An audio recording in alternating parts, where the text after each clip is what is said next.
always nice because Krijn always puts these things into the YouTube videos. Yeah. He never cuts off the beginning. Thank you, Krijn, because we are like timing when we start this thing with our stream, but then you're like, hey, let's just start the thing. No, but seriously, thank you, because you are dull editing all of that. Cheers to that. All right, we're gonna start streaming now.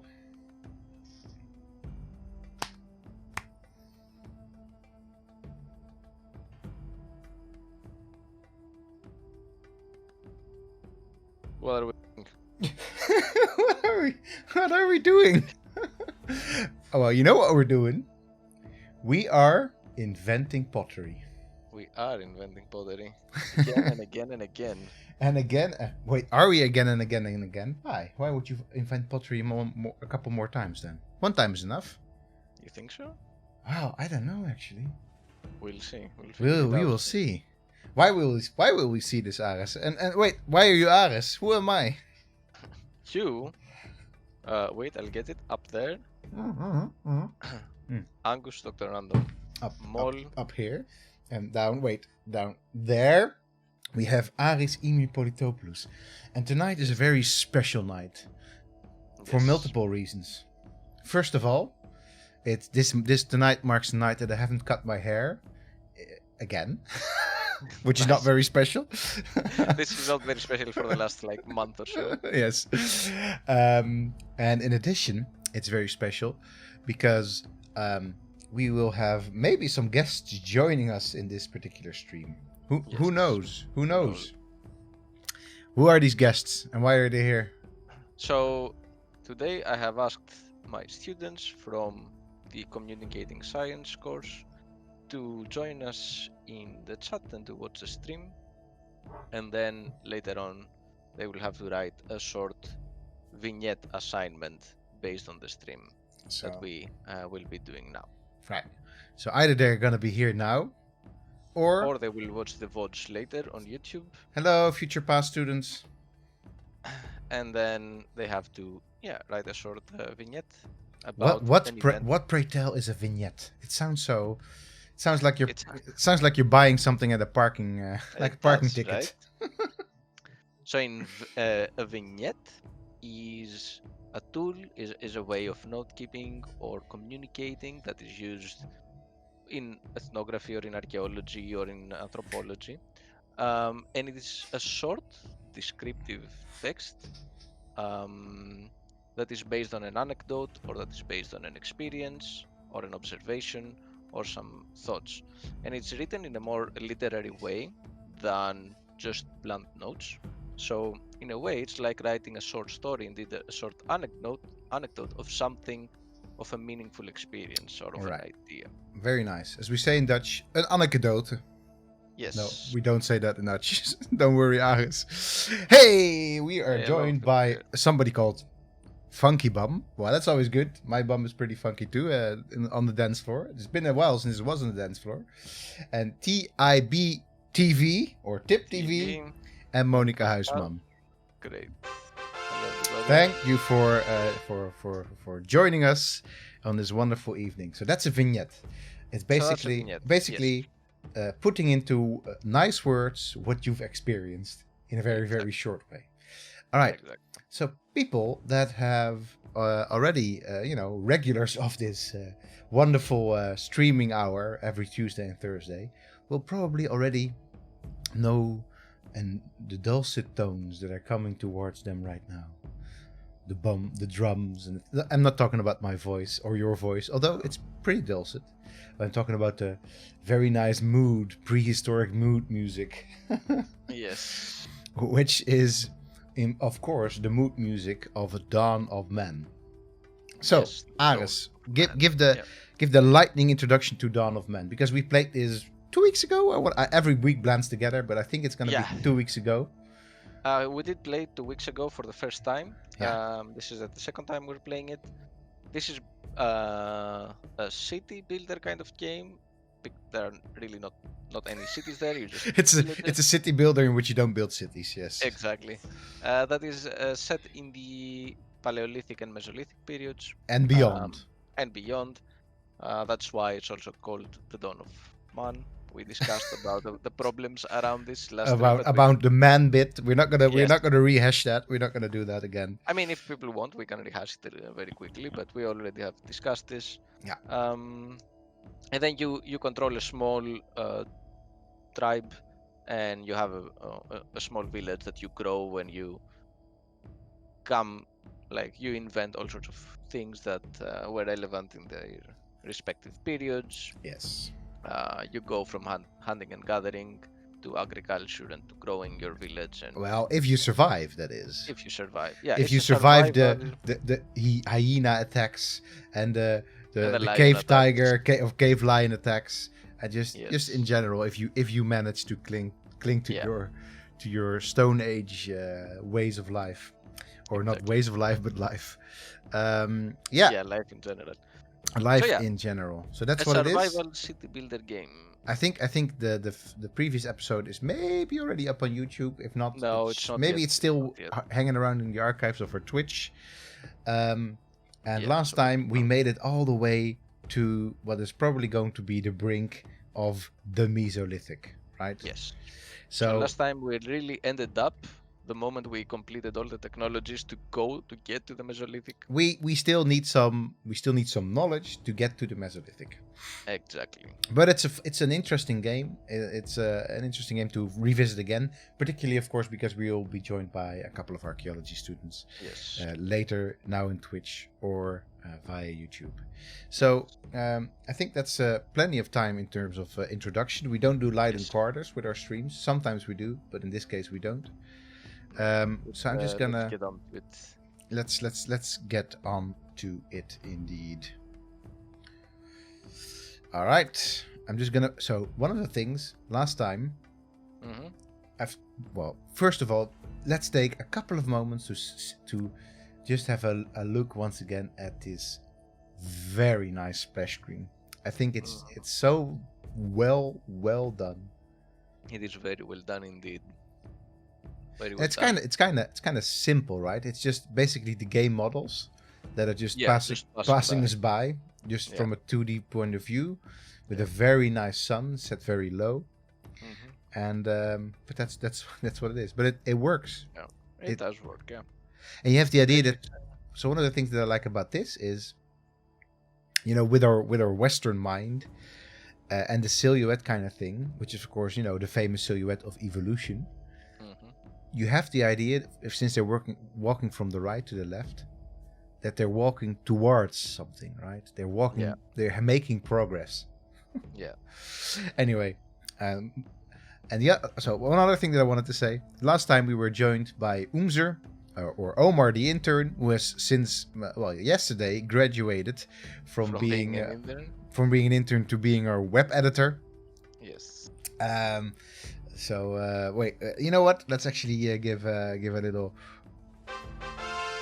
yay for Omar, the web editor. He was there, and he basically told us how this game works because he played it quite a bit. Yeah. Now we're going in by ourselves. Yeah, I think I remember. I think I remember. All right, cool. Hey, our favorite mammoths.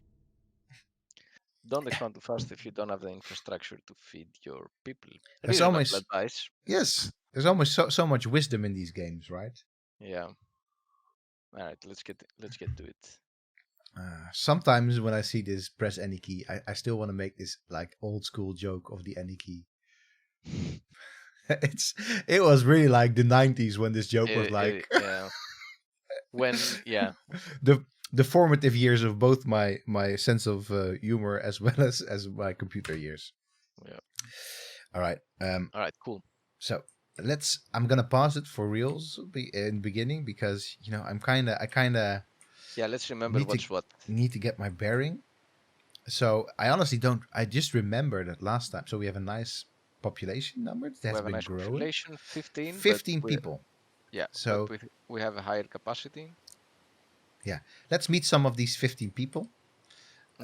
So we have Nohak, an adult man over there. Eamon, I remember Eamon. I think Eamon was. She's been old for a while, right? She's been old since the Paleolithic, basically. Yeah. So in terms of knowledge, we started in the Paleolithic. Yeah, we've researched all of this stuff. Yeah, I have to maybe switch our little cameras around to some place that works a little bit better. But I honestly don't. Maybe actually it's up top that it should be. Let me just put myself up top. No, not up top. Not up top. No, because the resources are there. Oh yes, I honestly don't remember where then. But anyway, that's one bottom right, one bottom left, I would say. Okay, let's and we'll see. We'll see. So we started in Paleolithic. We've already discovered these things. Yeah. So if you want to know about what we ended up talking about, bone tools, composite tools. Mm-hmm. We know how to make slings. We know how to dry food. Very important. We've got doggies lying around, and we know how to tan, and we actually know how to bury people. Hasn't happened so far, but I think. No, we haven't needed it yet. So no, there's nobody in there yet. And here's everybody just, here's Jarok, he's fishing. Here are dogs just chilling. And helping us. Kna I haven't seen before. Eamon was attacked by by a lion. Yeah, exactly. And Nochzak. Also been a boy for a while. Has been a boy for a while, and Dry I think has been a girl for a while as well. So this is just our little valley, and I think all of it we see around is stuff that we could in theory explore, but so far we haven't really needed to do any of that. So I think one of the things we were doing right now was we were making sure that we had enough food. I think we're good in terms of food still. Yeah. So we just built a crafter, I think. No, not a crafter. Let's see, what did we build? These are all our huts. Storage tent. I think we're actually doing quite okay. We're doing quite okay. Yeah. I think what we just ended up building was the skins dryer. Yeah, the skin dryers. Exactly. Yes. Yeah. All right. All right, let's have a little look in the build menu in terms of what we could be building. I think the work areas were all right. Yeah, I think so. Wait, that was tab, right? Yes. Yeah. So I think that was okay. So we clearly don't want to send off too many people over there just yet. No, there's also a mammoth that I don't think it's I don't think for hunting yet. I don't think it's up for hunting. I mean, it is up for hunting, but we're just gonna fail. It is up for hunting us, basically. Yeah. So let's see. Storage. Right. I think we didn't really need anything on that end. No, production. I think we have. Yeah. We have in terms of like. Oh, we don't have the tanning, right? I think this is the tanner, right?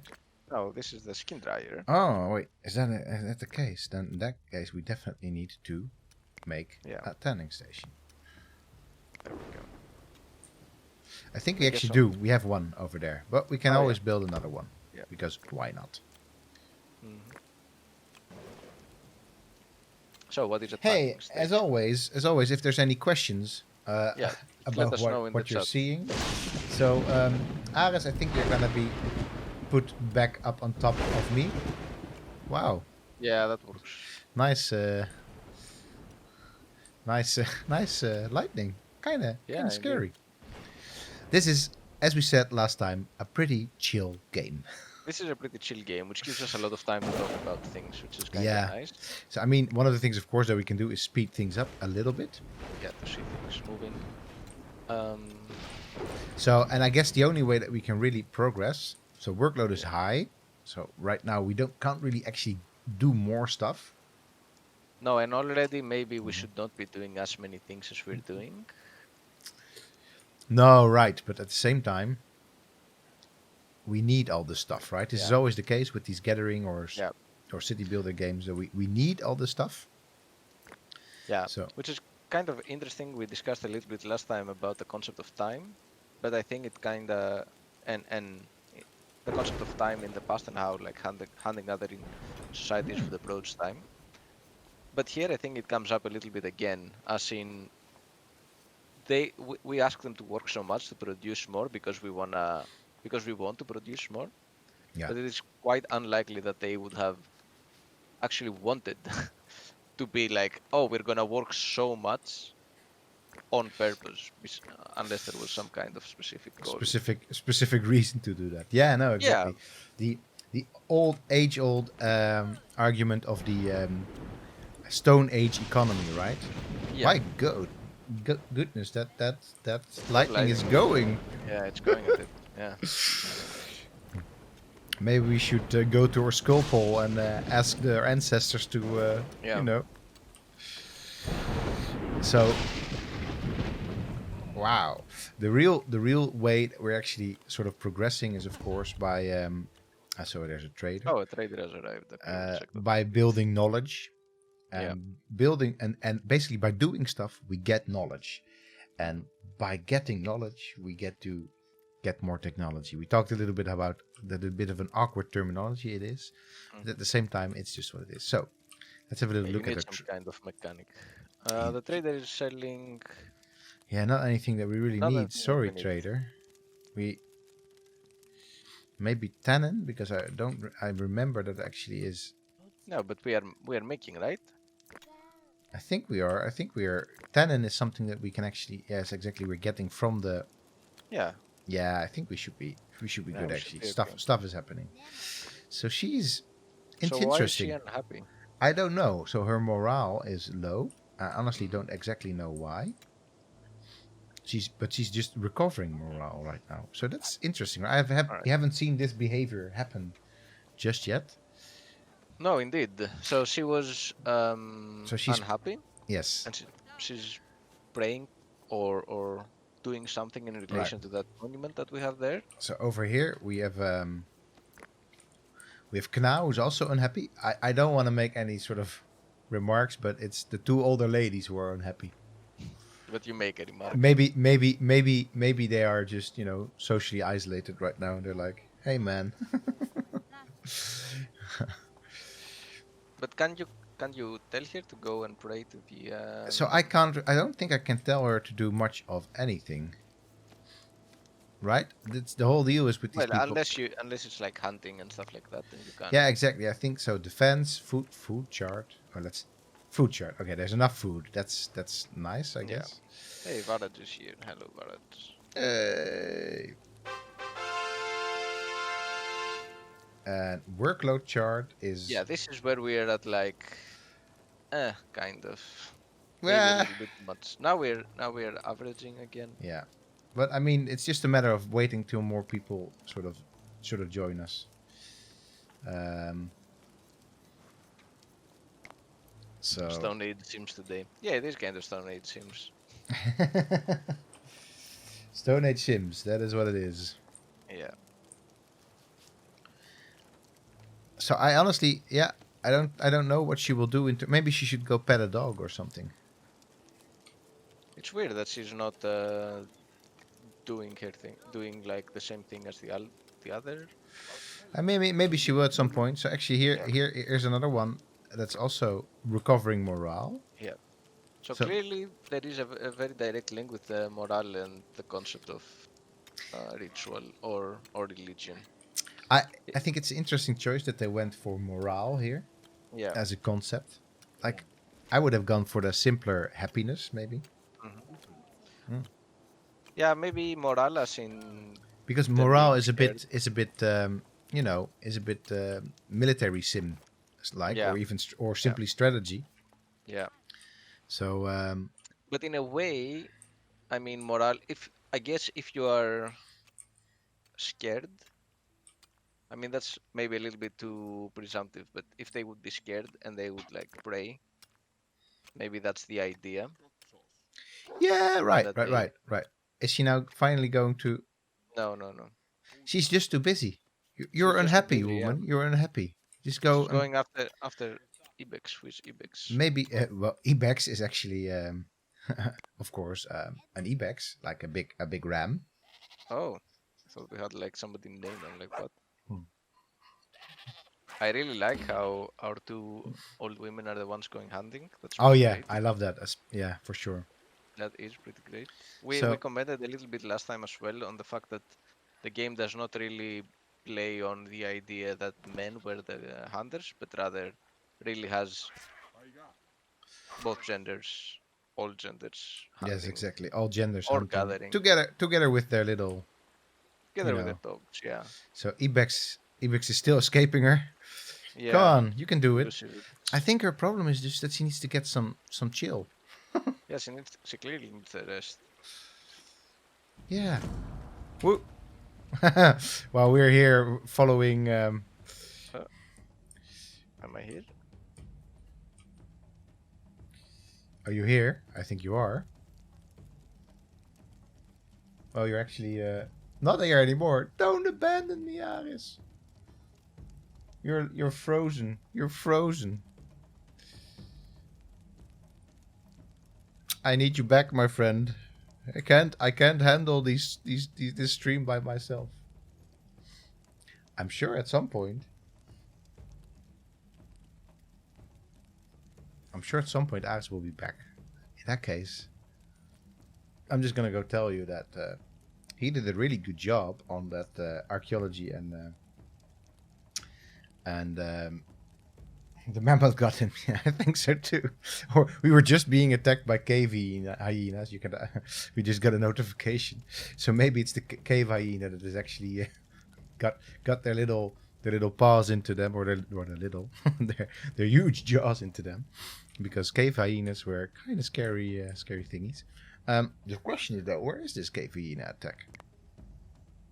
It's right over here. Okay, so okay. Oof. Oh. Well, Varric, I hope you can sort of handle him. Let's see if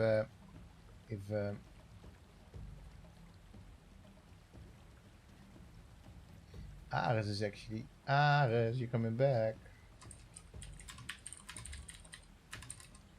And I'm back. Oh, yeah, and you're back. So. And I am back. Sorry, right. My router decided that it wanted to restart.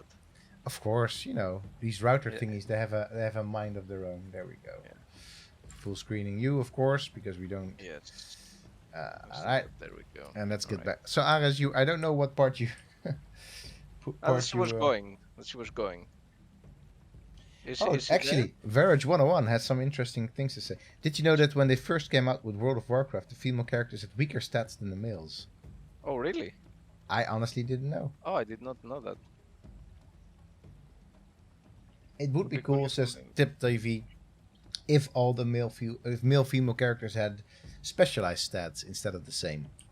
Which is the opposite, really. Why do you think that, TV?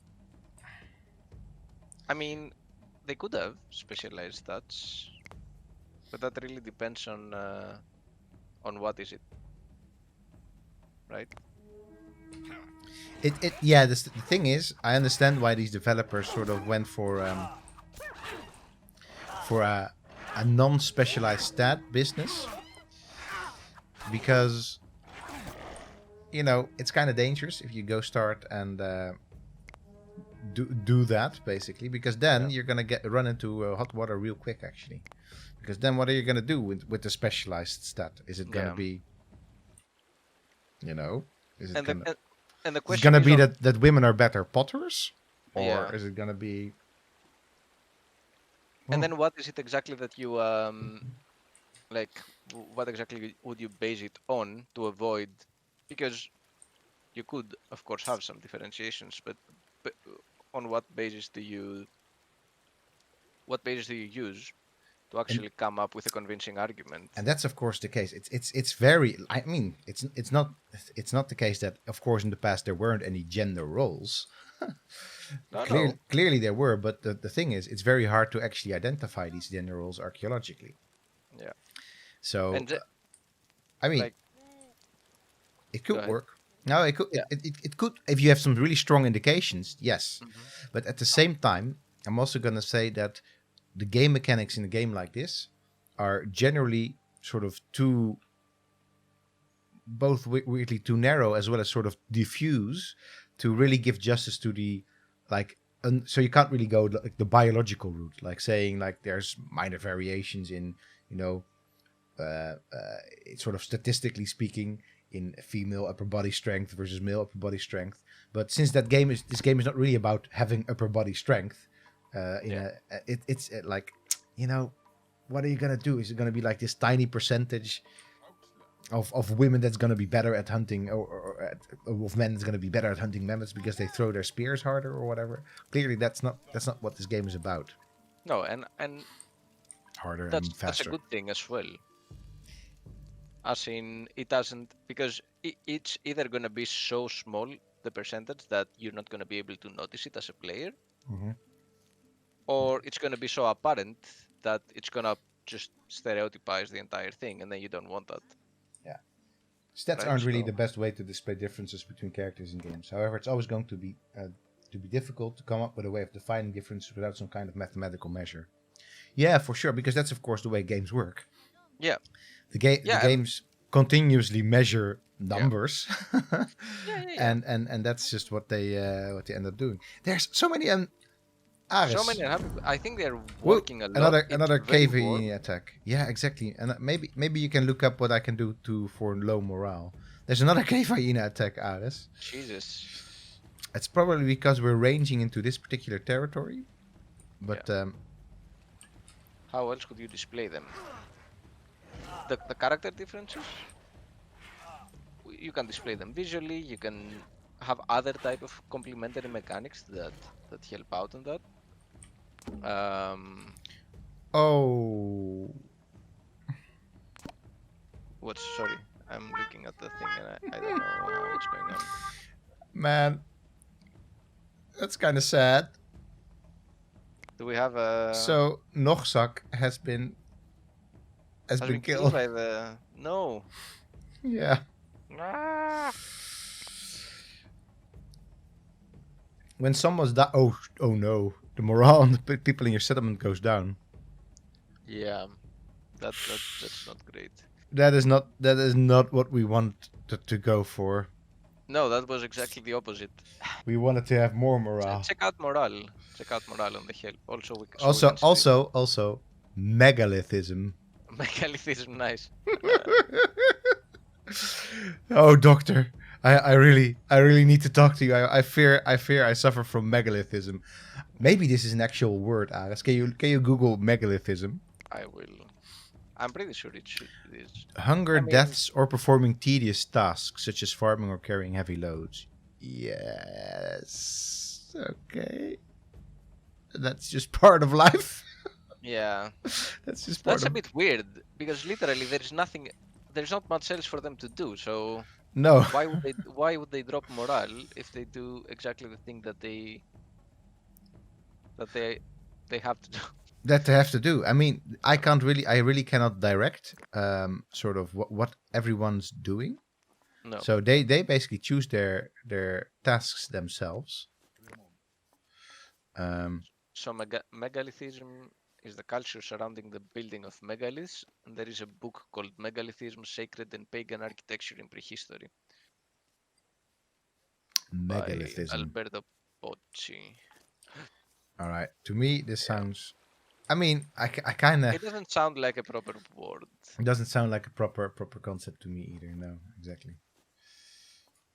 Whoops. I want to be as big as you, Alice. There we go. All right. So, that's nice. So far, in this stream, no storage slots left. Okay, that's... We do need... Yeah, because we only had one. Most resources... So I think over here is not the issue. I think it's probably within the crafting. The crafting hut. Wait. No, it's probably in the actual storage. Oh wait, sorry, in the storage tent. Yes, that would make sense, wouldn't it? Yeah, we definitely need. We need another storage tent. That's just what we need. People were afflicted by the need for megaliths. Yeah. So we need to build megalithic things. It just needs to happen. Yeah.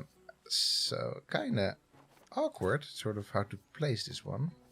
It so is Krijn is gonna be once again so upset with me, but I'm just gonna put it here then. Yeah, I think that's. No, I want to keep this as the ceremonial area of my village. I'm just gonna. Sorry, this has to. Oh, you know what? I'm just gonna expand a little bit here. Yeah, we don't have that much space to expand, but we do have an excellent location. Yeah, for sure. I mean, I'm not complaining with the. The workload is still insane. Yes, so We can have a little look maybe at the work areas. So hunt. Yeah, you have everything on happening automatically, so nobody has downtime really. I don't think that's necessarily it. I think maybe it's so we have a work area. Can we actually see all the work areas? Can we sort of see that attachments? What? It's not email. I want to see. Oh wait, we can actually probably see. No. Work areas panel. Okay, we have a work areas panel. I don't know how to get there else than this. So we have that stuff. We have that one. So I just want to make sure we don't have any additional. So we actually have an additional one for hunting over here. Yeah. So I'm gonna take that one down actually. All right, because we have enough food. We have plus enough food. Plus we have a hunting area over here. Hey, Roman Steel. Hey, Roman Steel. Varaj 101 says, makes me wonder about how people came up with the idea of raising some structure to be a focus of worship. Yeah, that's an excellent question. It's an excellent question, but I think the general idea we have that this starts with ancestors, right? So this probably starts with simply mourning your dead people. Yeah. And then, these dead people at a certain point in time become ritualized. There's the magic word for archaeologists. Yeah, but also the problematic word for archaeologists. Yeah, but I mean, at a certain point, they just basically, they get something out of, for example, mourning at a certain spot where they buried people, or where they put their bones, or where they cremated them, or whatever they did with them, and they become sort of through tradition, through habitus, if you want to be sociological about this. Yeah.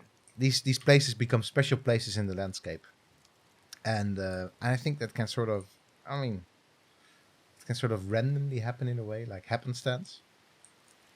Yeah, this is a little bit of the polarization between pure chance and conscious choice.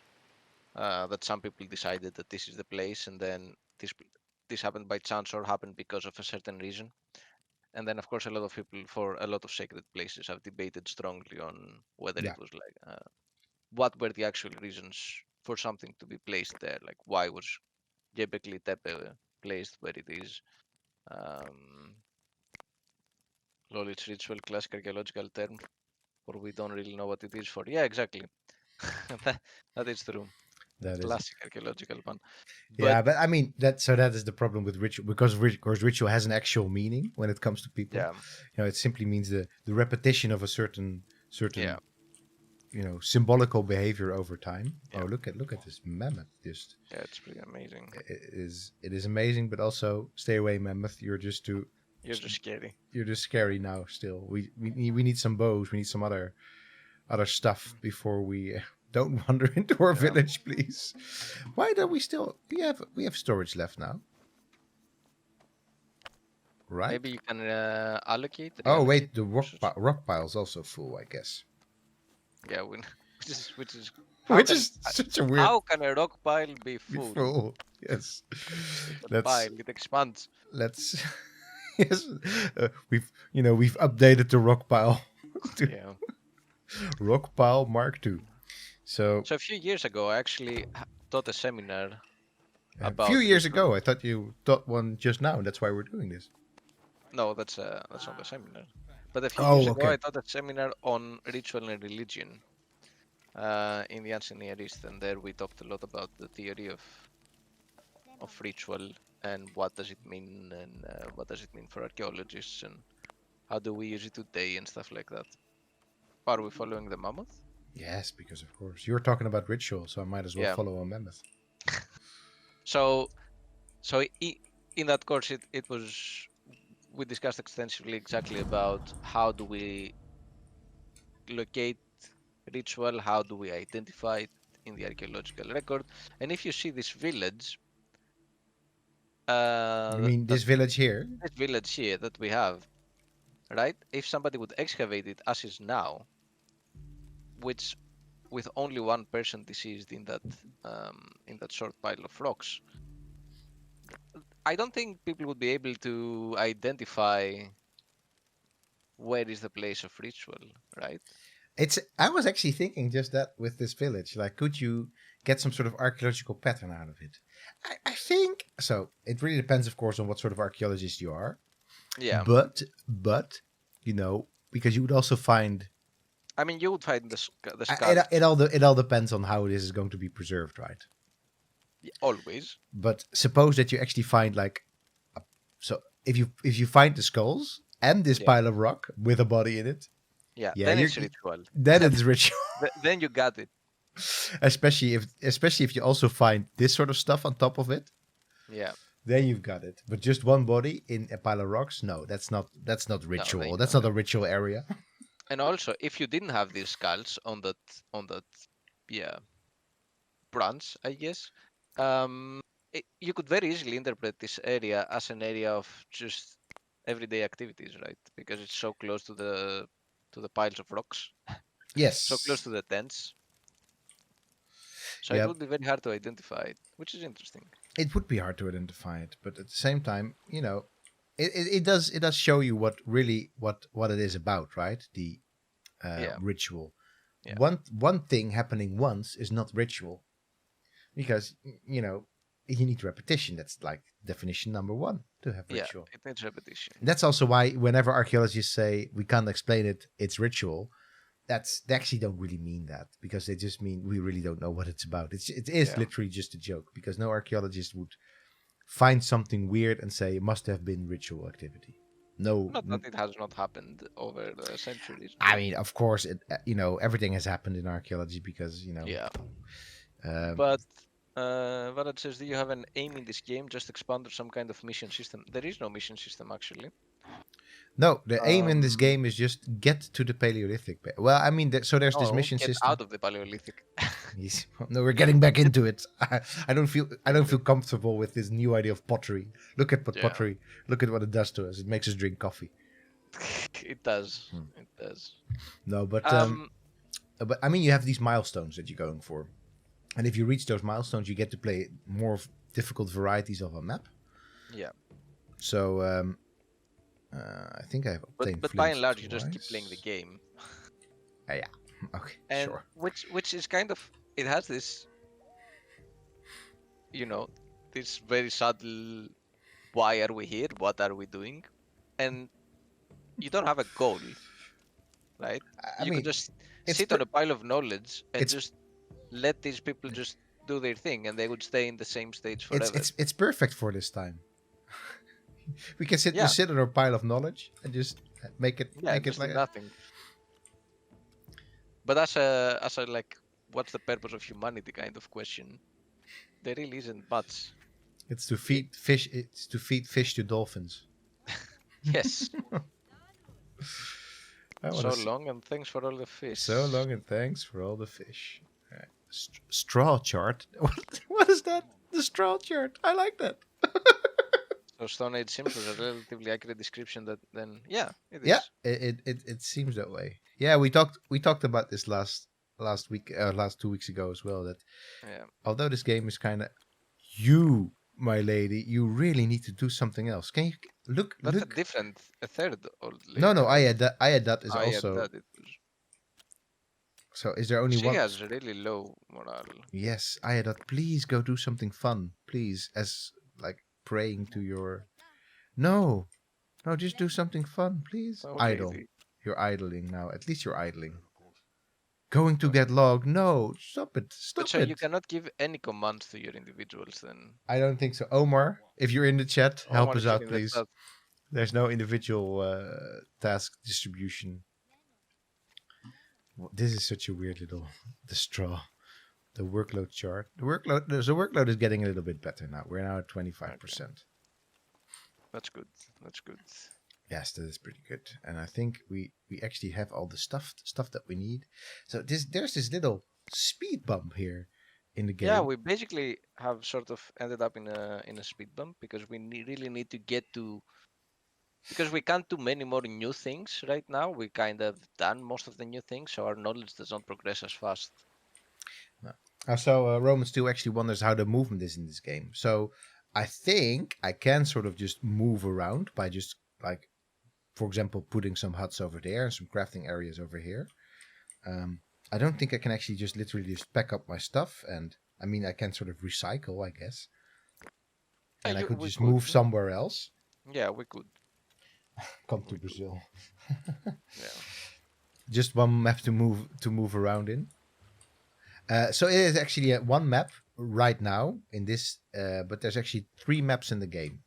Yeah. And this map to move around in is actually kind of pretty It's big. really big. Yeah. It is big. pretty big. Ymir. Oh, look, Ymir. Ooh. Oh, nice. We Oh. will eventually need this for agriculture. Yeah, at some point we will need to. So clearly, I mean, this actually a megalith. A megalith. Wait, we found it. how? It is a megalith. But how can there be a megalith? Who put us here? Who put us here? I wanted to invent megalithism. Can you also make boats eventually? I wouldn't know. Can you check the tech tree?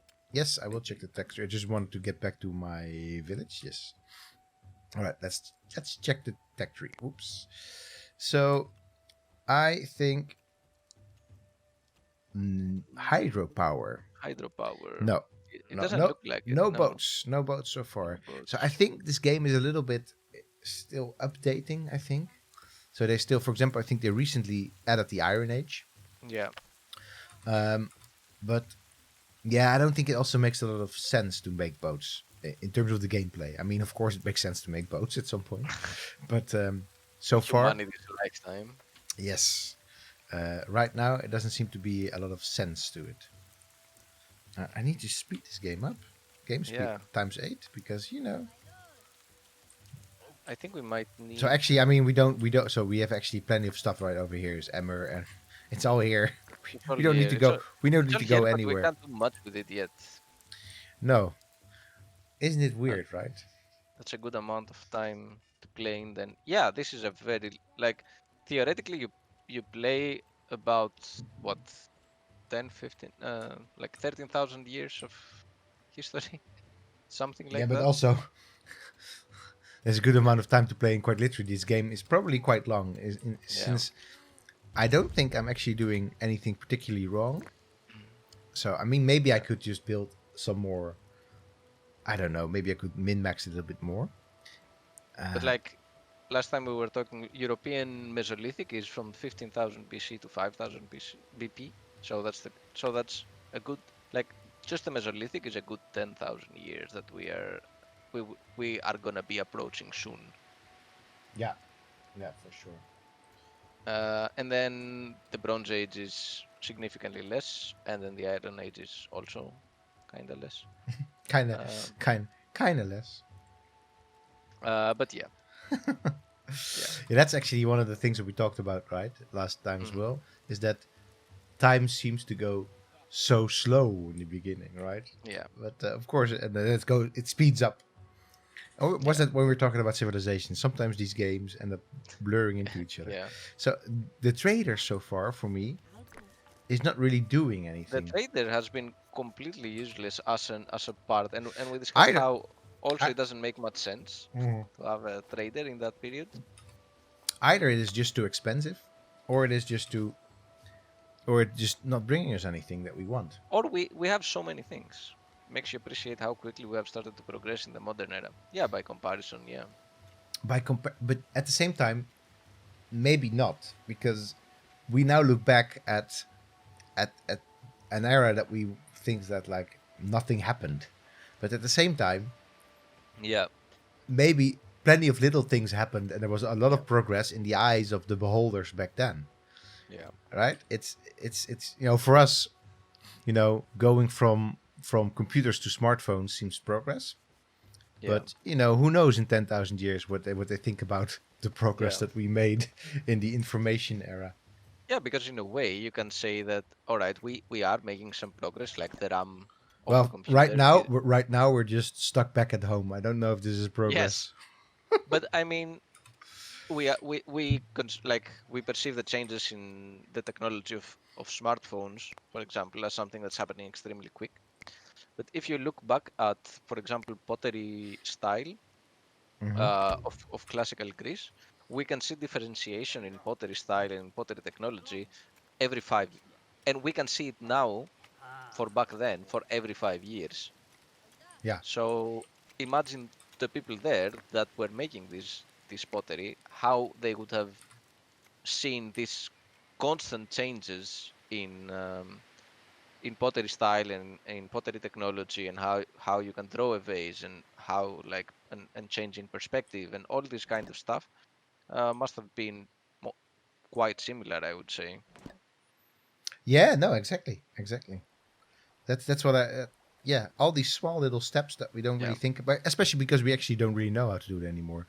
I'm just yeah. wondering where this trader is going to go to. I just want to Oh, that's the know. trader. That's not the one from No, the no, life. no, no, no. That's This not is just a trader just going into the wild unknown, into up the the wild. mountains, down the What are mountains. you? Where are you gonna go to? She must be freezing as well.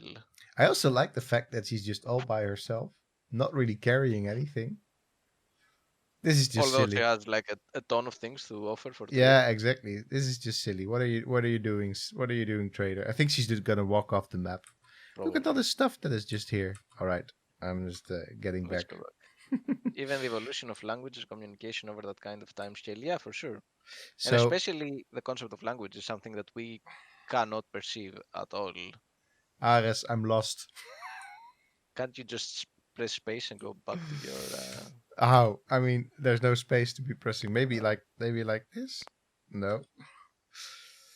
How can one go back to to where one to was?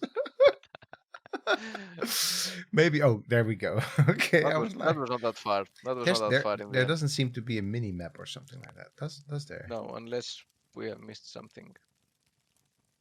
We should get Interesting. Umzer in the chat. Yes, Oomzer. We clearly need you. Oh, I like that. Imoand is just idling. That's very good. Just chill out for a bit. We have the workload is actually balanced. Very nice. That's great. That's Yeah. exactly what we want.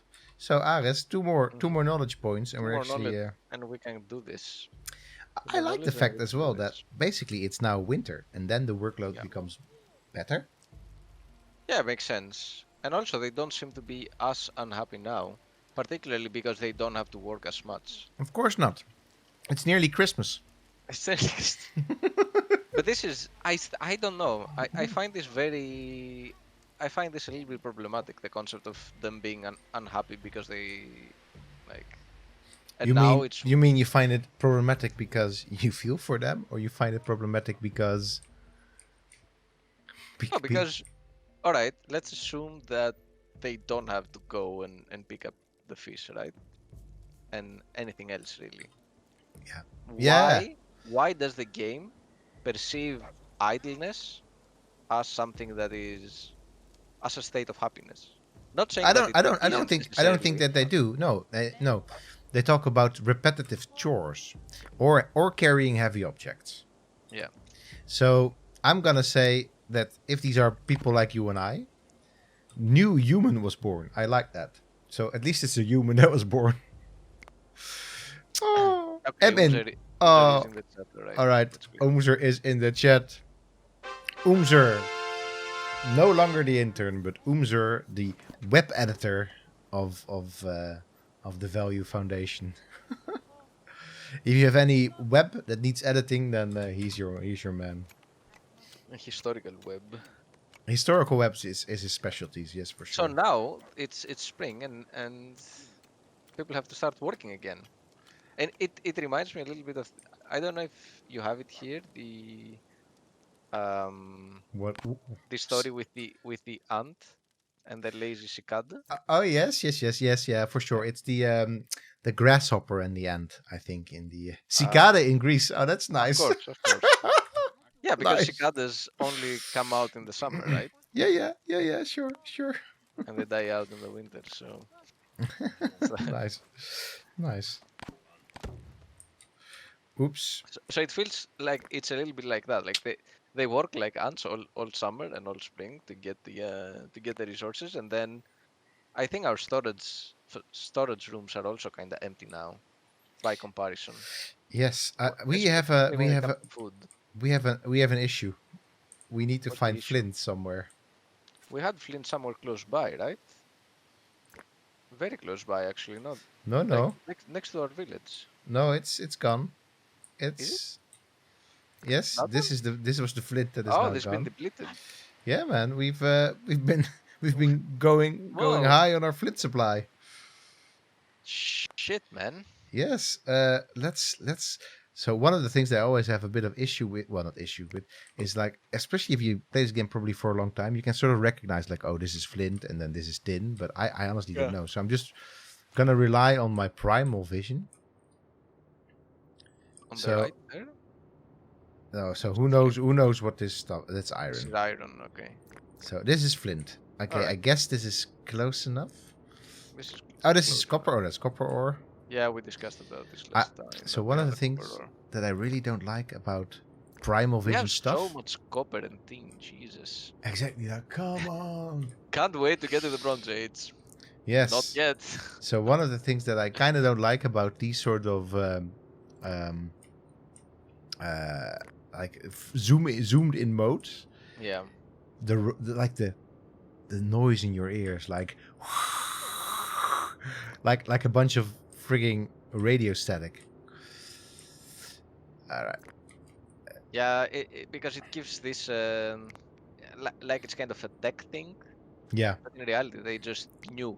People knew the landscape. People were able to recognize all this material. Yeah, I mean, just in general, I think it's just kind of wonky, but at the same time, it's also quite literally the noise, like the radio static noise. But this is something that we also saw in Far Cry Primal, and what was the other game that we played?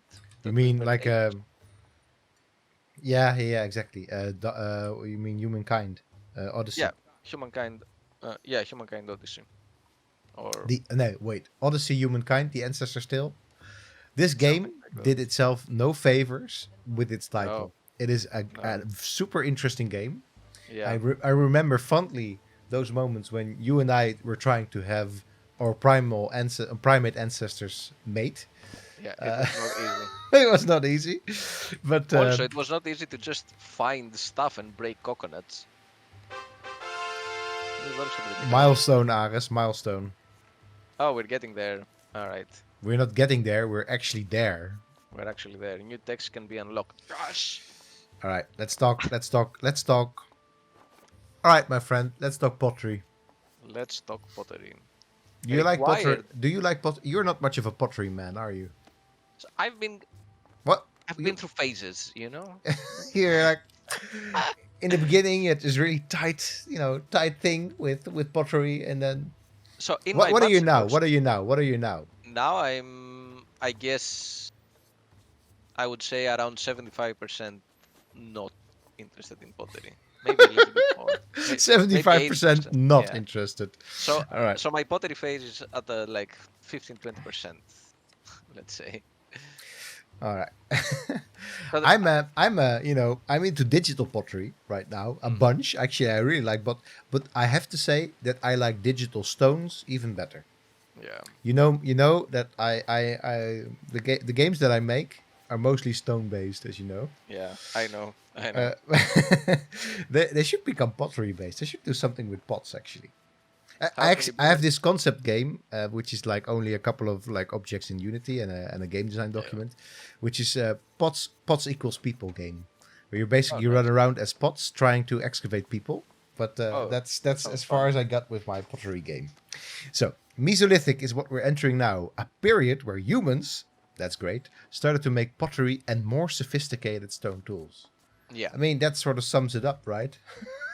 That is Jesus. You could also have 2 hours or an entire class on the Mesolithic. An entire freaking course. You could in fact spend your career studying the Mesolithic, but you can also just say in one sentence, it's a period where humans started to make pottery and we're also making more sophisticated stone tools. Yeah. Which and a bunch of other things, but that's the way it is. So pottery. Boom. Potsequel, people sound like an amazing game. Yeah, it does. And also, it would make a lot of archaeologists mad as well. Yes, exactly. All right. Pottery unlocks the Mesolithic era and also the ability to transport and store water. What? Okay. So before the Mesolithic, before pottery, people could not drink water. They could, but they had to go there and use their hands, which is of course. I mean, they could drink water, but they could not store it. They could transport it probably though. Of course, I mean, skins hold water. I mean, this is where wood holds water. Wood holds water. Water holds water. Wait, that's not right. Wait. But I mean, this is of course where the game gets a bit funky, because at a certain point, you have to do certain things in the game. Yeah. That you couldn't do before. Yeah. But of course, the reality of human technology is that, in a weird way, we're not doing anything new. We're just getting better at doing specific stuff. Yeah. So transporting water is not something. We're transporting water or alcohol in this case. I mean, sometimes we do something genuinely new, like that's a revolution in a way, right? Yeah. And that's of course the thing with pottery. That is a revolution, but it's not a revolution because now you can transport water, or now you can actually transport anything. No, it's a revolution because it. Well, you know me. I think we talked about this last time with entanglement. Yeah. It's I think the most important thing is that the pottery as a technology really reshapes the way of living and the living experience. But not in one or two specific ways, but in so overall, many different ways. Yes, exactly. Yeah. Overall. So it's this kind of technology that eventually centered human life around it in a way. Much like a good comparison would be electricity nowadays. Like we can't conceive this civilization without electricity. Or the internet, my friend. Or the internet. Or the internet. Yeah, or the internet. Right, and then people back then, at some point, pottery was such a given that it must have been impossible to think of life without pottery. Right, exactly. Just as we can definitely communicate with each other not using the internet. Yeah. We could send letters. We could send pigeons. We could scratch messages into rock. We could, talk to each other even if face to face if we dare to come close to each other. But the reality is that human communication just gets. It's not all positive. It's not just gets better just overall, but it completely becomes more efficient in a way. It becomes definitely completely changed through the internet. Yeah. And that's the thing. It's not about things being more positive or negative. It's just a change. So with pottery, it's not that.